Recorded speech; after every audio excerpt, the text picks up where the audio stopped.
eu trouxe aqui esse quadro que a gente analisa da seguinte forma.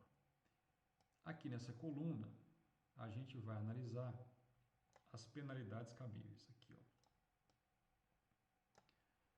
Nessa coluna da esquerda, penalidades cabíveis. E aí eu vou querer que você depois, ao rever a matéria, leia com muita atenção o artigo 12 da Lei 8429/92. Beleza. E aqui, nessa linha, nós temos as 4 espécies de atos de improbidade.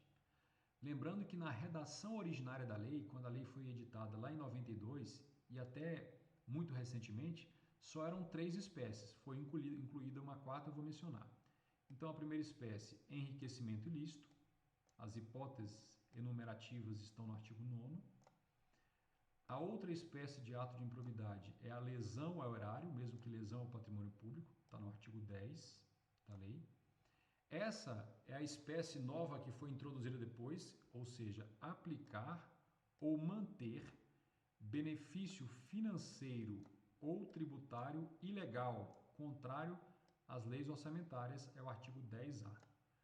E, por último, existe a espécie de ato de improbidade do tipo atentado contra princípios da administração. É o que está no artigo 11. Beleza.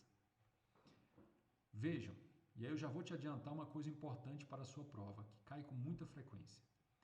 O mero atentado, violação a princípios da administração, já é causa, já é motivo para condenar um agente público ou até mesmo um particular em certas circunstâncias, a improbidade administrativa.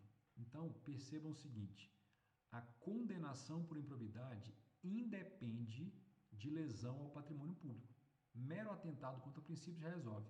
E independe de enriquecimento ilícito. Mesmo que aquela pessoa, aquele agente público que cometeu a improbidade, o atentado contra princípio, não tenha auferido nenhuma vantagem econômica ou financeira, mesmo assim, ele pode ser condenado por improbidade. Muito bem. E aí, a gente começa a análise da seguinte maneira. É uma pergunta. Quais espécies das 4, né?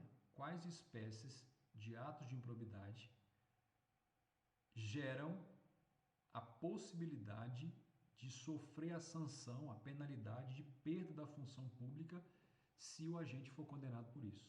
A gente vai ter enriquecimento ilícito. Aquele que é condenado por enriquecimento ilícito pode ser condenado à perda da função? Sim. Quem for condenado à lesão erária também pode ser condenado à perda da função. Aplicar ou manter benefício financeiro tributário de forma ilegal e o mero atentado contra princípios. Resumindo, qualquer das espécies de ato de improbidade pode acarretar a aplicação da penalidade, da sanção de perda da função pública. Quando se fala perda da função, do cargo, do emprego público. Tranquilo? Muito bem. Está dizendo que o som está muito baixo? Será? Vamos ver se melhora agora. Beleza. Prosseguindo. Vamos ver se eu consigo melhorar essa captação de áudio aqui. Deixa eu só ajeitar aqui. Manter. Deixa eu só ajeitar aqui um pouco o áudio. Talvez melhore esse ganho de áudio aqui.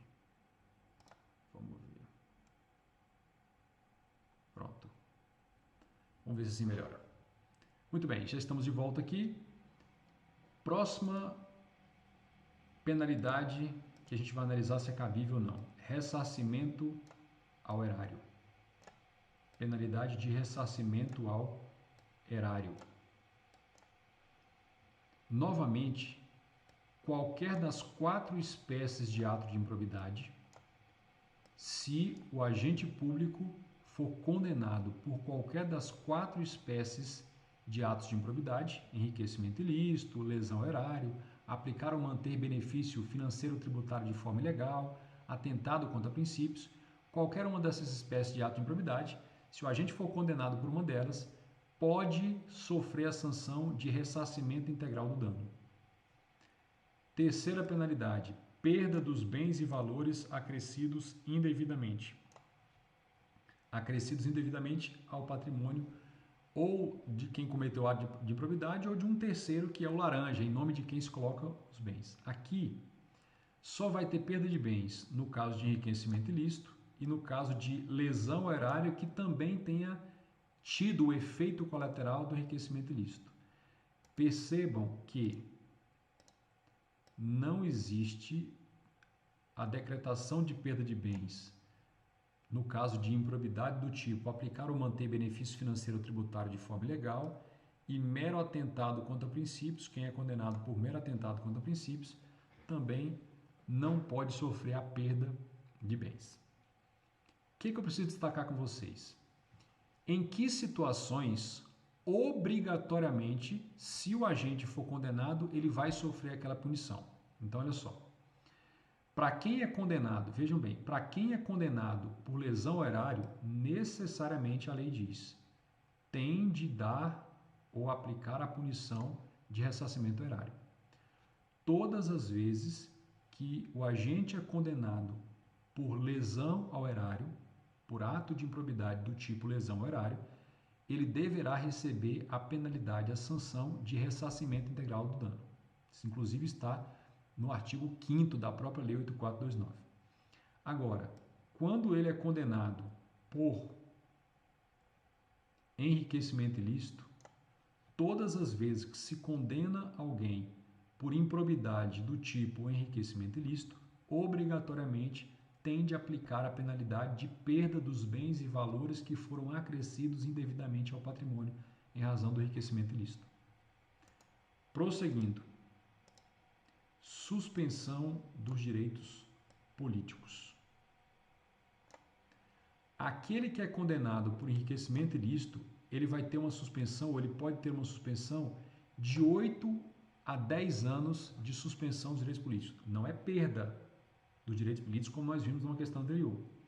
Então, aquele que é condenado por enriquecimento ilícito, o prazo de suspensão que vai ser aplicada vai ser de 8 a 10 anos. Aí, conforme a gravidade, você vai fixar mais para o mínimo ou mais para o máximo.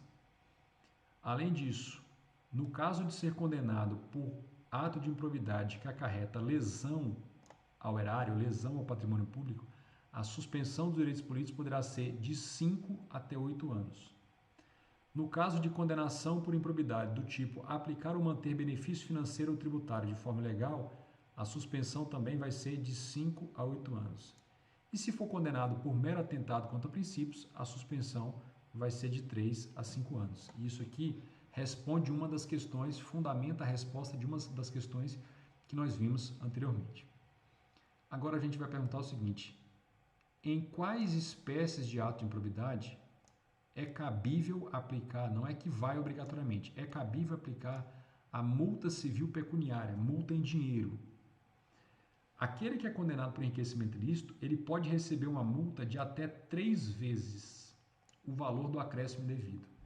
Então, se ele teve um acréscimo indevido ao seu patrimônio resultante de ato de improbidade, um acréscimo indevido de 1 milhão, por exemplo, ele pode sofrer uma multa, fora ressarcimento e fora perda de bens, a multa de até 3 milhões, de até 3 vezes esse valor.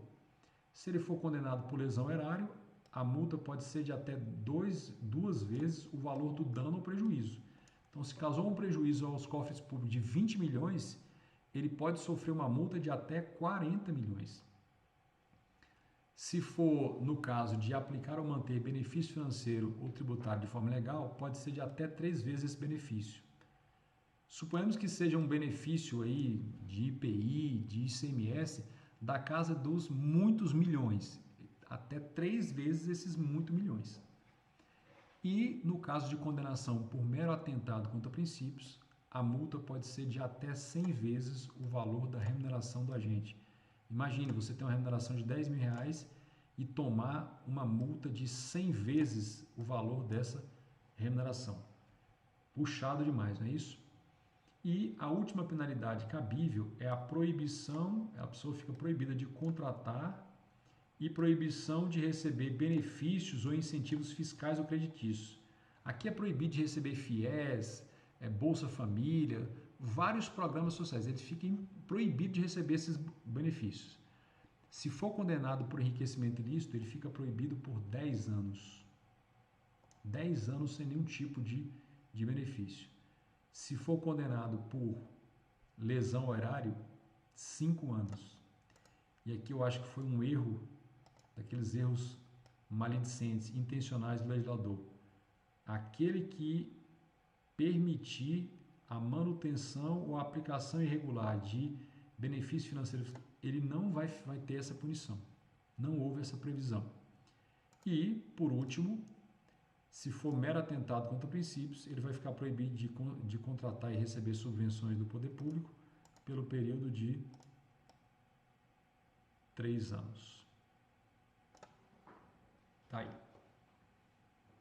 Infelizmente, este esquema e esse quadro você precisa memorizar. Não porque eu estou dizendo que precisa, porque nós vimos as questões que exigem esses conhecimentos para que você responda a questão com precisão. Então, você precisa saber, primeiro, enquadrar cada conduta, você precisa saber enquadrar cada conduta na respectiva espécie de ato de improbidade. Está aqui. E depois, saber quais são as penalidades cabíveis. Prosseguindo. Sobre as sanções decorrentes oriundas da condenação por improbidade administrativa, ainda precisamos complementar o seguinte. Olha o que diz o texto da lei. Diz assim, ó, independentemente das sanções penais, ou seja, independentemente de ser condenado ou absolvido na esfera penal, independente da condenação civil, ou seja, ressarcimento dos prejuízos, independentemente das sanções administrativas, suspensão, disciplinar, demissão, prevista em legislação específica, está o responsável pelo ato de improbidade sujeito às seguintes combinações que podem ser aplicadas isolada ou cumulativamente. Olha só, as penalidades podem ser aplicadas uma só delas, duas ou mais, ou todas elas. De acordo com o parâmetro, de acordo com a gravidade do fato, da conduta. Então vejam, o que está dizendo esse dispositivo? Em razão de uma única conduta, o agente pode responder na esfera criminal, na esfera civil, na esfera administrativa e na esfera da improbidade. Então, a responsabilização por improbidade, ela é distinta, ela tem uma natureza distinta da mera responsabilização administrativa disciplinar. Fiquem atentos a isso. E aí, a gente vai analisar o primeiro ponto aqui, que é o seguinte. Ao fixar as penalidades, o juiz levará em consideração a gravidade da conduta e a extensão do dano. Então, se a prova te perguntar quais são os 2 fatores que são levados em consideração pelo juiz na hora de fazer a aplicação das penalidades, se vai acumular, se vai dar mais suspensão de direitos políticos ou menos, mais multa ou menos, 2 critérios. Gravidade da conduta é um fator, quanto mais grave, mais punição, e a extensão do dano, ou seja, tamanho do prejuízo. Prosseguindo, a perda da função pública, ou seja, a decretação da efetiva perda da função pública e a suspensão dos direitos políticos. Então, essas 2 punições somente se efetivam com o trânsito em julgado da sentença condenatória de improbidade. Enquanto ainda estiver pendente de recurso judicial para ser julgado, não se efetiva a perda da função pública e não se efetiva a suspensão de direitos políticos. Essas 2 penalidades, perda da função pública e suspensão de direitos políticos, elas só se efetivam após o trânsito em julgado da sentença condenatória por improbidade administrativa. E aí, a gente prossegue com a questão da condenação por improbidade. Vejam o seguinte, gente, a condenação por improbidade, ela independe, ou seja, pode haver condenação por improbidade independentemente da ocorrência do dano